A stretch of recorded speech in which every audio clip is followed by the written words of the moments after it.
బహుభాషల్లో అలవోకగా మాట్లాడే వారిని చాలా మందిని చూసాం. ఆ కోవకే చెందిన యంగ్ టాలెంట్ బహుభాషా కోవిదుడిని చూద్దాం.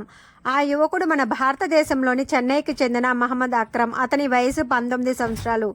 తండ్రి శిల్పి మోడర్ ప్రికాన్ 16 భాషలు మాట్లాడగా అందులో తండ్రినే మించిపోయాడు. 8 ఏళ్లకు ఆన్లైన్ ప్లాట్ఫామ్లో సుమారు 50 భాషలను నేర్చుకున్నాడు. 19 ఏళ్లలో దాదాపు 46 భాషల్లో అనర్గళంగా మాట్లాడడంతో పాటు 400 భాషల్లో రాయడం, టైప్ చేయగల సామర్థ్యం సంపాదించాడు.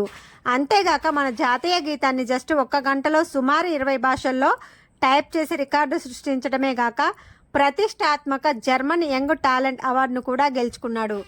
ఏ భాషనైనా సులభంగా నేర్చుకోగల అక్రమ్ మేధస్సుని అంతా సూపర్ కంప్యూటర్తో పోల్చడం విశేషం. అతి చిన్న వయస్కుడైన ద్విభాషా టైపిస్టుగా ప్రపంచ రికార్డును సైతం గెలుచుకున్నాడు. యంగ్ టాలెంట్ అక్రమ్ గురించి మీరు ఏం అనుకుంటున్నారో కామెంట్ రూపంలో తెలియచేయండి.